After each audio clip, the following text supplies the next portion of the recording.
شهر رمضان الذي أنزل فيه القرآن هدى للناس وبينات من الهدى والفرقان.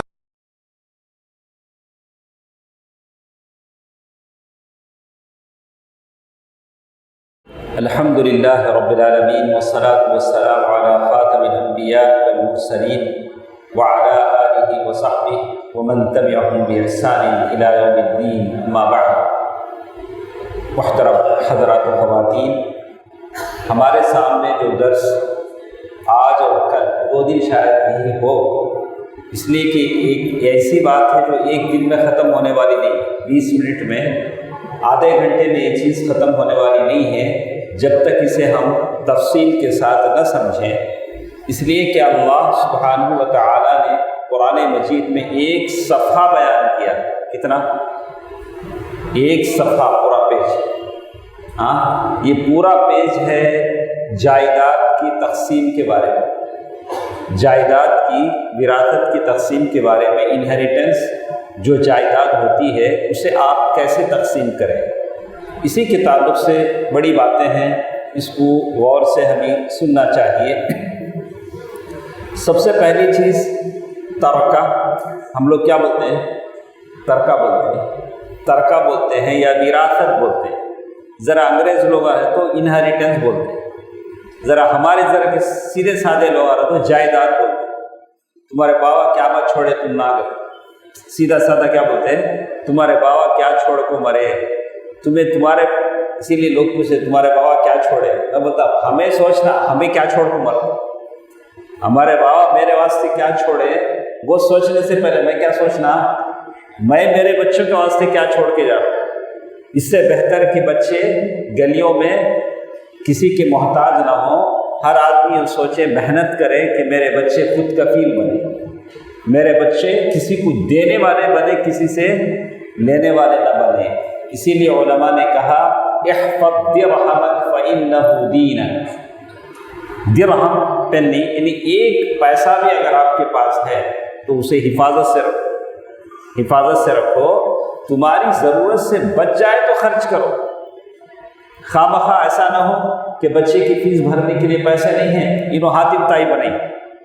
ایسا نہیں بنو، ایسا نہیں بنو. اللہ تعالیٰ دے گا، لیکن اسلام نے یہ نہیں کہا کہ تم ایسے خرچ کرو کہ تم فقیر ہو جاؤ.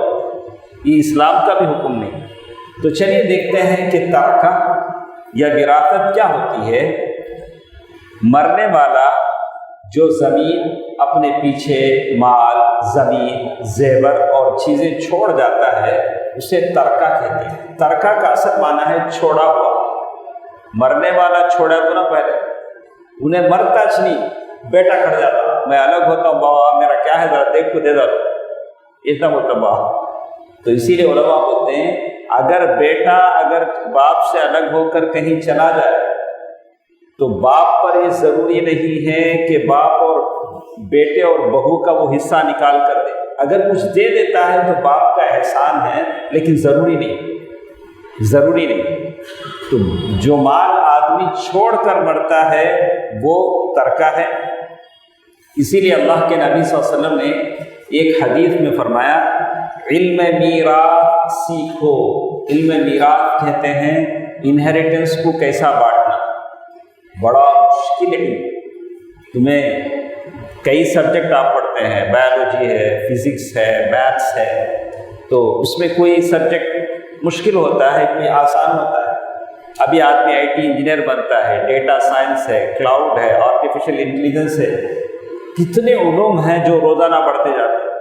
پہلے تھوڑا بولتے تھے IT بن جائے تو ارے بڑا انجینئر بن گیا، اب بولتے نہیں ڈیٹا سائنس پڑھنا پڑتا ہے، اور اس سے بڑھ کر آرٹیفیشیل انٹیلیجنس پڑھنا پڑتا ہے. اب ایک نیا کلاؤڈ الگ آ گیا. پتہ نہیں کتنی علم ترقی کرتا ہے. ویسے ہی یہ بھی علم ہے. یہ انہیریٹنس جو بانٹتے ہیں یہ بہت بڑا علم ہے جو کم علماء اس کے بارے میں جانتے ہیں، بہت کم علماء اس کے بارے میں رکھتے ہیں. اللہ کے نبی صلی اللہ علیہ وسلم فرمایا کہ اس علم کو سیکھو، اس علم کو سیکھو.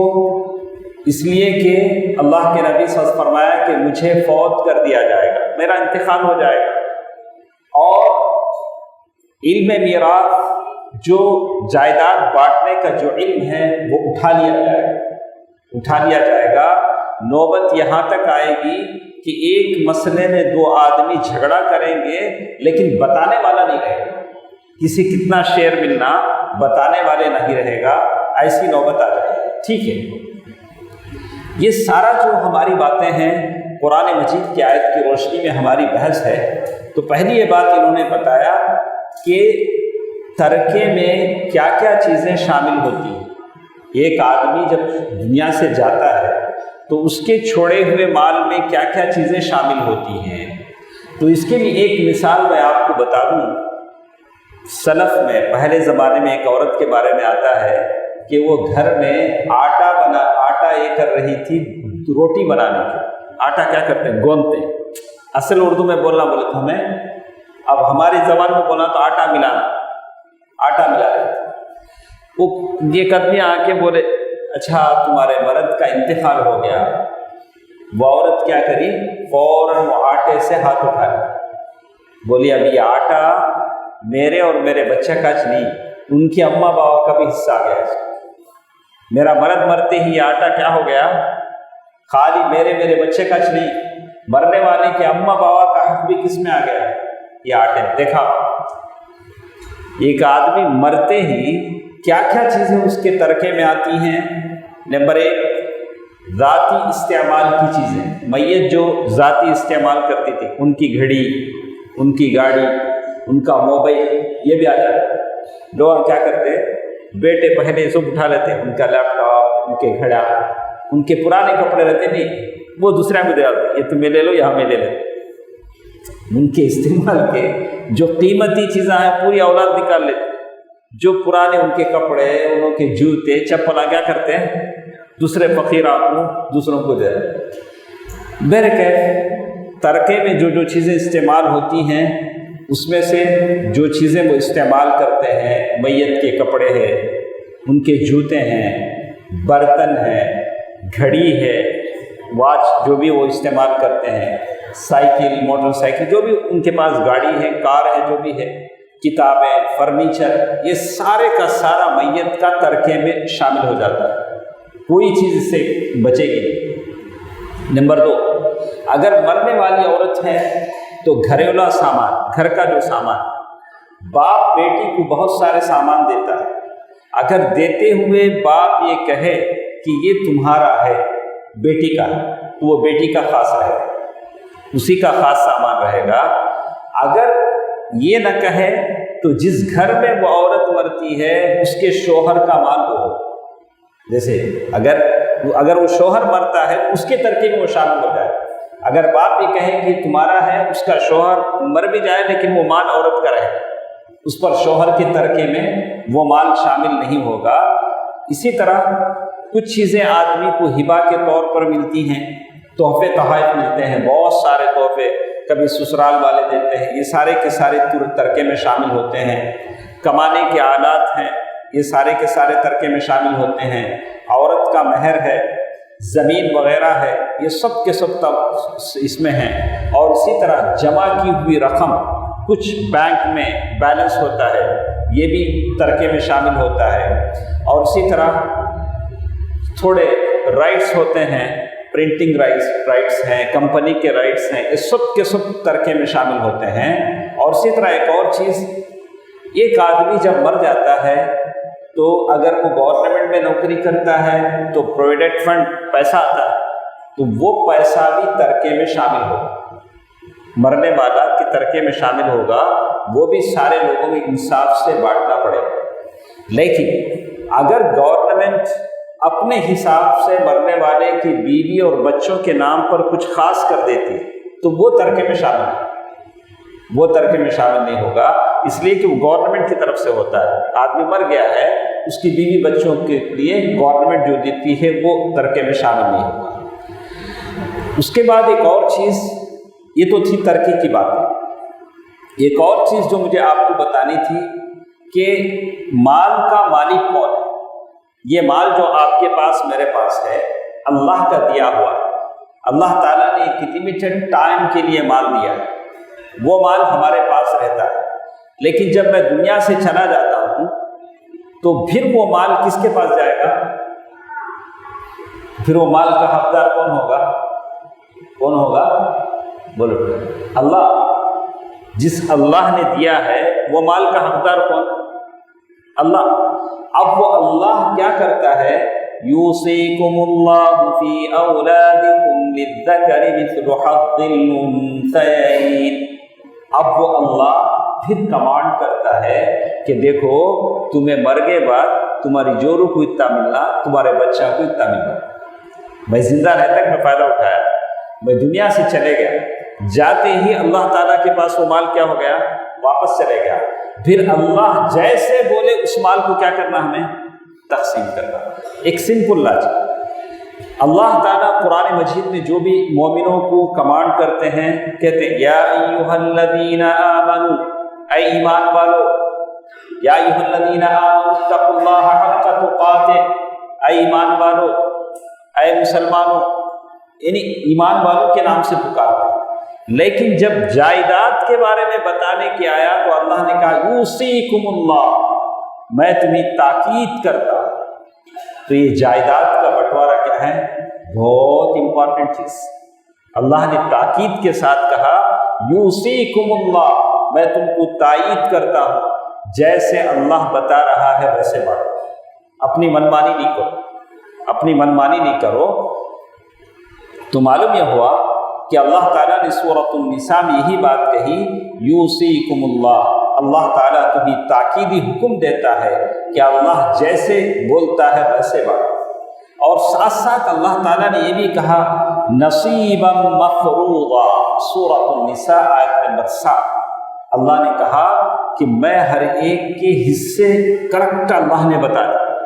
جیسے میں ہوں، اگر میرا انتقال ہوتا، انتقال تو ہونا ہی نہیں، ہر ایک کو جانا ہے، تو اب 2 بیٹے، 1 بیٹی، بیوی، 1 بیوی، یہی دیکھا جاتا ہے اس کی بیوی کتنی ہے، بیٹے کتنے ہیں، بیٹی کتنی۔ بولا کہ اب اس میں کتنے حصے کریں گے؟ 7 حصے۔ پورا پراپرٹی کے کتنے حصے کریں گے؟ 7 حصے کریں گے۔ ایک بیٹے کو 2 حصے اور ایک بیٹے کو 2 حصے، کتنے ہوئے؟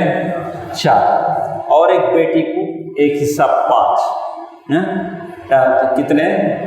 5۔ لیکن بیوی کو کیا ملے گا؟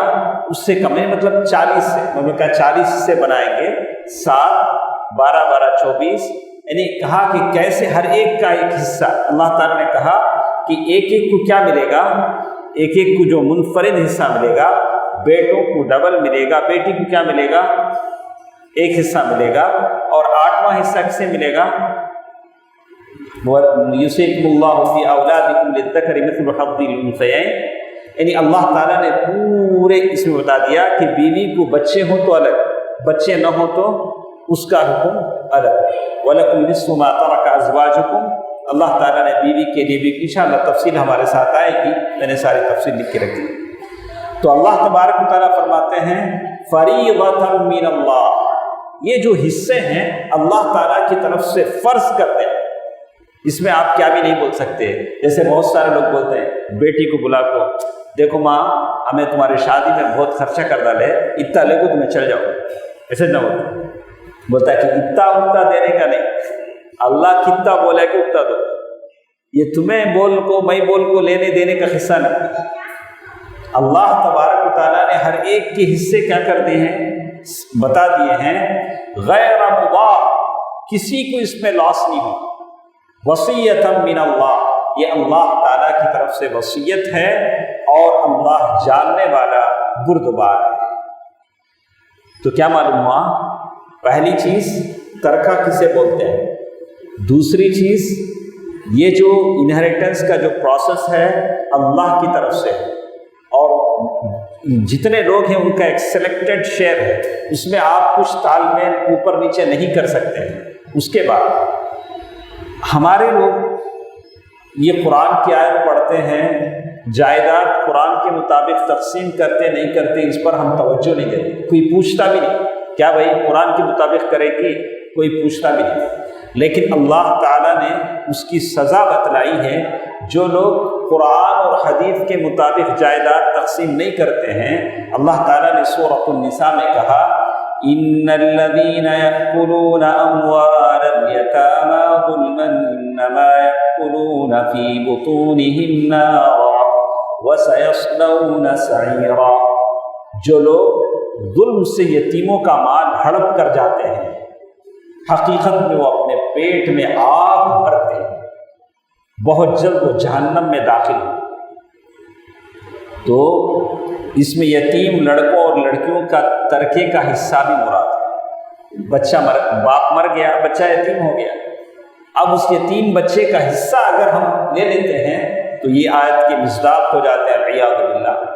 تو اللہ تبارک و تعالیٰ نے کہا کہ جائیداد پراپرٹی سنت کے مطابق، یعنی حدیث قرآن میں جو بتایا گیا اس کے مطابق تقسیم ہونی چاہیے۔ اسی لیے حدیث میں بتایا گیا من اخذ شبرا من الارض ظلما فانه يطبقه يوم القيامه من 70 ارضا من 7 ارضین، کہا کہ جو شخص کسی کا ایک بالش زمین بھی اگر ظلم سے لے لیتا ہے تو اللہ اسے 7 دگنا بڑھا کر اس کے گردن میں لٹکا دے گا۔ تو اللہ سے ڈرنا چاہیے وہ بھائیوں کو جو اپنے بہنوں کا حق مار دیتے ہیں۔ انشاءاللہ ہمارے ساتھ تفصیل آئے گی کیا کیا چیزیں ہمارے پاس ہوتی، لیکن جو لوگ قرآنی تقسیم وراثت پر عمل کریں گے اللہ تعالیٰ ان کے لیے انعام دے گا، جیسے اللہ نے کہا تِلْكَ حُدُودُ اللَّهِ وَمَن يُطِعِ اللَّهَ وَرَسُولَهُ يُدْخِلْهُ جَنَّاتٍ، یہ اللہ تعالیٰ کے حدود ہیں، لمیٹیشنز ہیں، اللہ نے یہ حدود بتایا۔ جو شخص اللہ اور اس کے رسول کی اطاعت کرے گا اللہ اسے ایسے باغات میں داخل کرے گا جن کے نیچے نہریں ہیں اور وہ ان میں ہمیشہ رہیں گے۔ یہ بہت بڑی کامیابی ہے۔ اس کے بعد اللہ تبارک و تعالیٰ نے، یہاں تک تو آپ کی بات سمجھ میں آ گئی ہوگی، ایک اور بات اللہ تعالیٰ نے سورۃ النساء میں فرمایا آباؤکم وابناؤکم لا تدرون ایہم اقرب لکم نفعا فریضۃ من اللہ ان اللہ کان علیما حکیما۔ اللہ تبارک و تعالیٰ ایک بات ذہن میں بٹھاتے ہیں کہ تمہاری حقیقی خیر خواہی اور ہمدردی یہ اللہ تعالیٰ ہی جانتا ہے کہ کون کتنا ہمدرد تمہارے ساتھ ہے۔ یہ اللہ تعالیٰ نے اس لیے بتایا کہ پراپرٹی تقسیم کرنے میں ہم لوگ کبھی ایک بچے کو زیادہ دے دیتے ہیں، کبھی کسی بچی کو زیادہ دے دیے، یہ سمجھ کر کہ یہ میرے ہمدرد ہے، لیکن پراپرٹی لینے کے بعد معلوم ہوتا کون کتنے ہمدرد بولے، وہ اللہ تعالیٰ کون کتنے ہمدرد ہیں کون جانتا ہے؟ اللہ جانتا ہے کون کتنے ہمدرد ہیں۔ اسی لیے اللہ تعالیٰ جیسے بتاتا ہے ویسے کیا کرو، تقسیم کرو۔ اس کے بعد ایک اور چیز جیسے یہاں انہوں نے بتایا، انشاءاللہ مختصر ہم سن لیتے ہیں۔ سب سے پہلے والدین کا حصہ، ماں باپ، پراپرٹی میں کس کا حصہ ہے؟ ماں باپ کا حصہ ہے، ماں باپ کا حصہ۔ تو اگر میت کی اولاد، میت مرنے والے کی بیٹا بیٹی بھی ہیں، ماں باپ بھی، تو والدین میں سے ہر ایک کو کتنا ملے گا؟ 1/6۔ کیا بولیں گے اسے؟ 1/6، اور باقی 2/3 کسے ملے گا؟ اولاد کو ملے گا۔ اتنا تو آپ کو سمجھ میں آ گیا کہ مرنے والا اگر دنیا سے جاتا ہے، اس کے ماں باپ زندہ ہیں تو ان کو پراپرٹی میں سے کیا ملے گا؟ حصہ ملے گا۔ اگر حصہ نہیں ملتا ہے تو یا واقعی یہ ظلم ہے، ماں باپ کو اس کا حصہ نہیں ملتا۔ تو ایک اور چیز انہوں نے بتایا کہ اگر میت کی اولاد نہیں اور صرف والدین ہوں تو 1/3 اور باقی 2/3 باپ کو، بشرطے کہ بہن بھائی نہ ہو۔ تو والدین نہ ہو تو پھر الگ حکم ہے، بہرحال بڑی تفصیل ہے۔ اور اس کے بعد 3 شروط انہوں نے بتائے۔ اسی طرح بیوی کا حصہ، مرنے والے کی جو بیوی ہوتی ہے اس کا حصہ بتایا کہ اگر شوہر جو مر رہا ہے اس کی سلبی اولاد کہتے ہیں کہ اس سے جو بچے پیدا ہو، ایک آدمی ہے، اس کا انتقال ہو رہا ہے، اس کی بیوی ہے، اس سے جو بچے پیدا ہوں وہ نہ ہو، اور جیسے انہوں نے ذکر کیا کہ بیویوں کو کتنا ملے گا اولاد نہ ہو تو 1/، دیکھیے 1/، اگر اس سے جو اولاد پیدا ہوئی وہ اولاد ہو تو 1/8 اتنا بیوی کو ملے گا۔ اگر مرنے والے کی سلبی اولاد نہ ہو تو 1/8، نہ ہو تو جیسے کہا کہ بیوی یا بیویوں کو 1/4، تو یہ بڑھ گیا گھٹ گیا، بڑھ گیا، بچے رہے تو ایک حکم، بچے نہیں رہے تو ایک حکم۔ تو بہرحال سارے اس کے انہوں نے ذکر کیا ہے، تو یہ ساری چیزیں تو ہم کو معلوم ہے کہ قرآن نے تقسیم کر دیا ہے، لیکن جو باتیں ہم لوگ بتانا چاہتے تھے کہ تقسیم وراثت میں جو غلط طریقے رائج ہیں، غلط طریقے لوگ لیتے ہیں، کہ پہلی چیز جہاں ہماری غلطی ہوتی ہے کہ انتقال ہو جانے کے بعد بھی مدتوں وراثت تقسیم نہیں کرتے، نہیں، انتقال ہو کے 5 سال ہو جاتا، 10 سال ہو جاتا باپ عمر کو، لیکن کیا نہیں کرتے، بڑا بھائی قبضہ کر لے تو کیا کرتا، ویسا آج قبضہ کر لے تو رہ جاتا، انتقال ہو گیا دوسرے تیسرے دن بیٹھ کے کیا کرنا، کس کا حصہ کیا ہے بانٹ دینا، وراثت کیا کرنا بانٹ دینا۔ تو یہ چیز جو ہوتی ہے یہ بہت ہی غلط چیز ہے، جس کے ہاتھ میں جو آتا ہے وہ قبضہ کر کے بیٹھ جاتا ہے۔ تو میت انتقال ہوتے ہی فوراً آدمی اس جائیداد تقسیم کر دے۔ اس کا نقصان کیا ہوتا ہے، تو کمزور جو لوگ ہوتے ہیں، مرنے والے کی جو اولاد ہوتے ہیں، اپنا مال رہتے ہوئے بھی دوسروں سے بھیک مانگنا پڑتا ہے، ان کا مال رہتا ہے لیکن جائیداد تقسیم نہیں ہوئی۔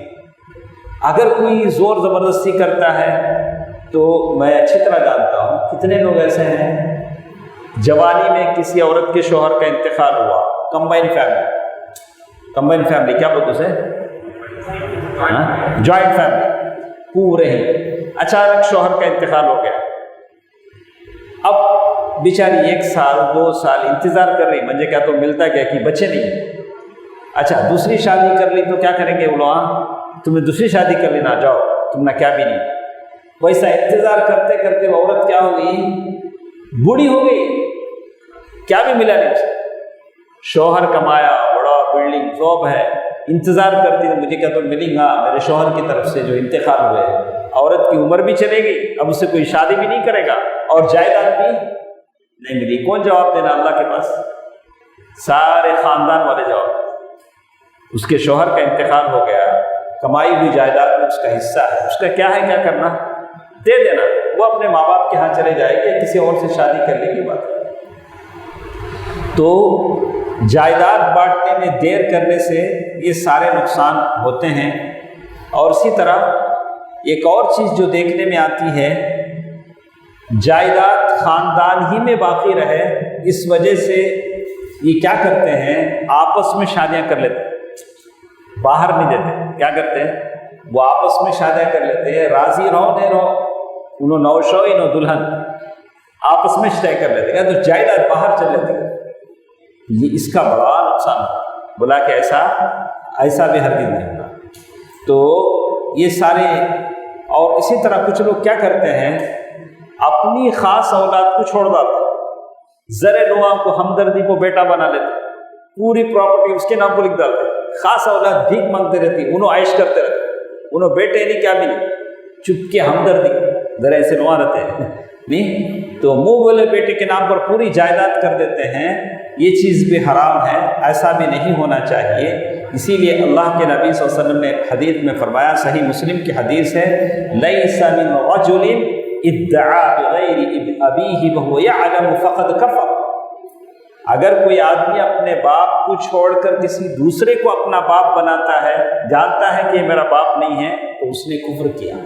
کفر کی کئی اقسام ہیں، تو اس سے بھی آدمی کو بچنا چاہیے، اور جیسے اللہ تعالیٰ بتاتا ہے ویسے وراثت کی تقسیم ہونی چاہیے۔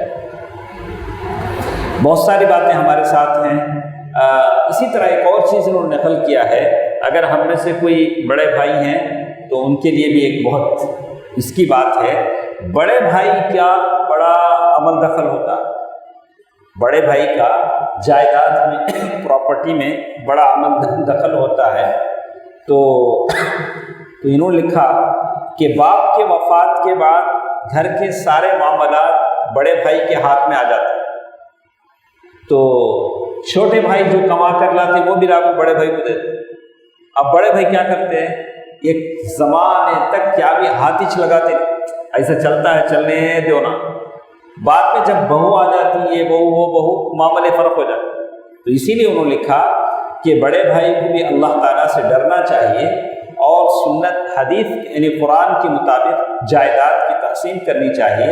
اللہ تعالیٰ نے جو آیت فرمائی ہے اس معاملے پر غور کرنا چاہیے۔ ایک اور چیز جو جائیداد کے معاملے میں ہمارے معاشرے میں غلط دیکھی جاتی ہے وہ ہے بیٹیوں کو حصہ نہ دینا۔ جائیداد میں سے کیا نہیں دیتے ہیں، جائیداد میں سے بیٹیوں کو حصہ نہیں دیا جاتا ہے، جو بہت غلط چیز ہے۔ بیٹیوں کو حصہ نہ دینے کا سبب اور وجہ یہ بتائی جاتی ہے کہ بیٹیوں کو ہم نے کیا دے دیا، جہیز دے دیا نا، جہیز دے دیا۔ تو علماء کہتے ہیں کہ پہلے زمانے میں جو ہم لوگ اس ملک میں ہندوستان میں جو دھرم ہے، دوسرے ادیان ہیں، دوسرے دینوں میں کیا ہے، بیٹیوں کی جائیداد کا کوئی حصہ نہیں، تو شادی کے موقع پر ہی جو دینا ہے وہ لوگ دے دیتے تھے۔ لیکن اسلام میں ایسا ہے، اسلام میں بیٹیوں کا حصہ ہے۔ اگر شادی کے موقع پر کروڑوں روپے خرچ کرے، لیکن جو بیٹی کا حصہ ہے وہ کیا کرنا پڑے گا، دینا پڑے گا، اسے ہم چھوٹ نہیں سکتے، اسے تو دینا ہی پڑے گا۔ تو اسی لیے کہا اللہ کے نبی صلی اللہ علیہ وسلم کے پاس حضرت سعد بن الربیع رضی اللہ تعالی عنہ کی بیوی آئی۔ اللہ کے نبی صلی اللہ علیہ وسلم کے پاس ایک صحابی کی بیوی سعد بن الربیع کی بیوی آئی، دو بیٹیاں ساتھ تھیں۔ لاکھوں بولے اللہ کے رسول، یہ دو بیٹیاں سعد بن الربیع کے بیٹیاں ہیں، میں ان کی اماں ہوں۔ نقاب میں عورت معلوم نہیں ہوتی کہ کون بیٹی ہے کون اماں ہے کس کی۔ ان کے جو ابا ہیں دو بیٹیوں کے، یعنی میرے شوہر، آپ کے ساتھ احد کی جنگ میں شہید ہو گئے۔ اب پوری پراپرٹی پر ان کے چاچا قبضہ کرنے کو بیٹھے۔ ہمیشہ یاد رکھیں، اگر بیٹا نہیں ہے تو پرابلم، بیٹا رہے تو چاچا دخل نہیں دیتا، چاچا کو حصہ بھی نہیں ملتا۔ بیٹا نہیں رہے تو پراپرٹی میں کون حصے دار بن جاتا، چاچا۔ اسی لیے لوگ بیٹے کا صرف دعا کرتے ہیں، اللہ مجھے بیٹا دے۔ بیٹا رہے تو کیا بھی پرابلم۔ اگر کسی کو بیٹا نہیں ہے تو پراپرٹی میں کون حصے دار بنتا، چاچا حصے دار بنتا۔ اللہ کے نبی صلی اللہ علیہ وسلم کے پاس آ کر سعد کی بیوی سعد بن الربیع رضی اللہ تعالیٰ عنہ کی بیوی نے یہی کہا صحابیہ نے کہ دیکھیے اللہ کے رسول، یہ دو بیٹیاں ہیں، میں ہوں، اور ساری پراپرٹی پر چاچا کا قبضہ ہے۔ اللہ کے نبی صلی اللہ علیہ وسلم نے بات کو سنا، تب تک آیت نازل نہیں ہوئی تھی، بعد میں قرآن مجید کی آیت نازل ہوئی۔ اللہ کے نبی صلی اللہ علیہ وسلم نے کیا کہا، ترکے میں سے 2/3 حصہ سعد کی بچیوں کو اور 8واں حصہ 1/8 کسے، سعد بن الربیع کی بیوی، اور جو باقی بچے عصبہ وہ تمہارا چاچا ہے۔ اللہ کے نبی صلی اللہ علیہ وسلم نے ایسا فیصلہ دیا کہ 2/3 حصہ بیٹیوں کو اور 1/8 8واں حصہ پراپرٹی میں سے سعد بن الربیع کی بیوی کو، اور جو باقی جتنا بھی بچے گا وہ عصبہ ہوگا، وہ چچا رہے گا۔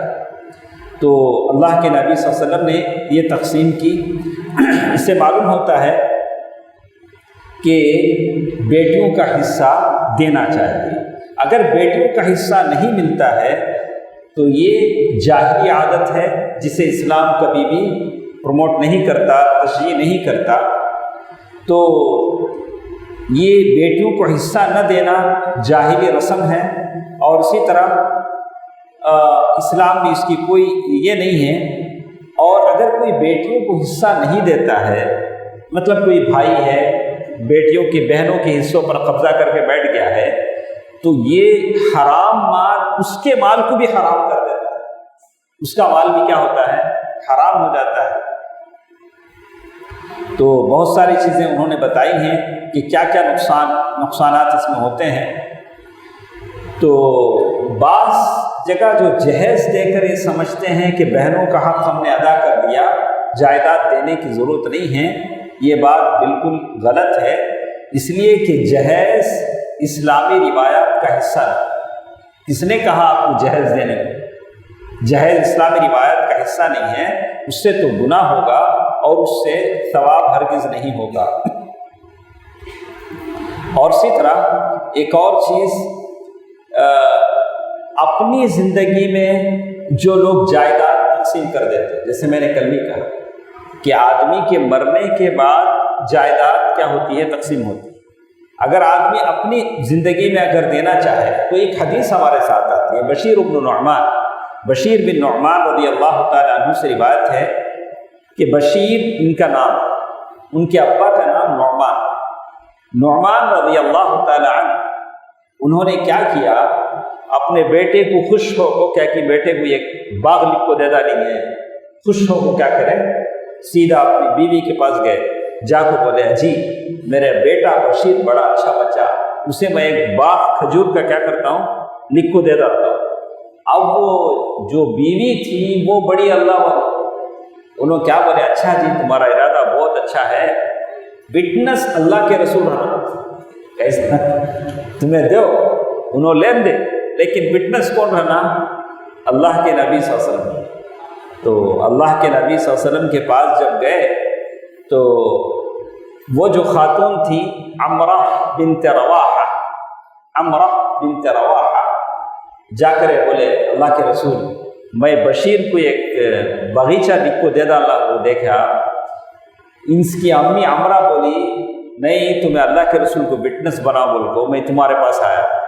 اللہ کے نبی صلی اللہ علیہ وسلم نے کیا کہا کہ جو چیز تم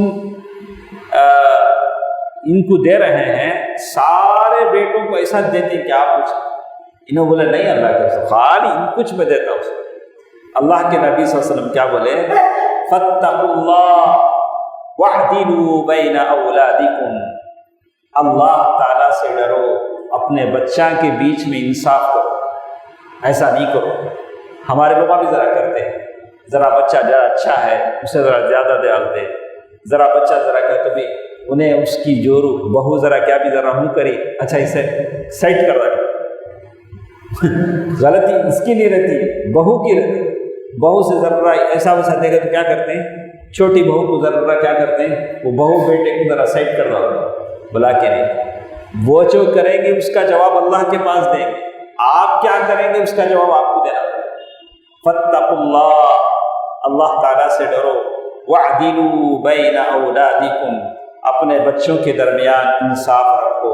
پھر اللہ کے نبی صلی اللہ علیہ وسلم فرمایا فلا تشہدنی اذا فانی لا اشہد علی جور، ایسے معاملے پر میں وٹنس نہیں دیتا، یہ تو ظلم والا معاملہ ہے، ایک بچے کو تمہیں بڑا کو دیکھو، ایک بچے کو کم دیکھو، ایسا ہے۔ تو اتنی باتیں آپ یاد رکھیں، انشاءاللہ کل اسی کو ہم مکمل کرتے ہیں۔ اس میں ہمارے پاس بہت زیادہ ہے، کیا کیا اور اس سبجیکٹ میں ہم دیکھیں گے۔ وراثت پانے کے اسباب کیا ہے؟ ایک آدمی مرنے والے کا وارث کب کب ہوتا ہے؟ وراثت نہ ملنے کے اسباب کیا کیا ہے؟ کبھی وراثت نہیں بھی ملتی، اس کے اسباب کیا کیا ہے؟ ایک آدمی جب مر جاتا ہے تو اس کے مال میں پہلے کیا کیا کرنا؟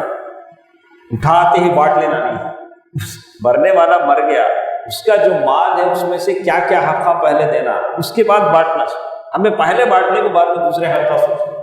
تو یہ سب چیزیں ہیں، انشاءاللہ کل بھی ہم اسی ٹائم میں مکمل کر دیں گے۔ اللہ تعالیٰ سے دعا ہے کہ اللہ تعالیٰ اتنا مال ہم سب کو دے کہ ہم شریعت کے مطابق اسے تقسیم کر کے اللہ کی جنت کو حاصل کر سکیں۔ اللہ تعالیٰ مجھے اور آپ کو اس کی توفیق دے، آمین۔ والسلام علیکم ورحمۃ اللہ وبرکاتہ۔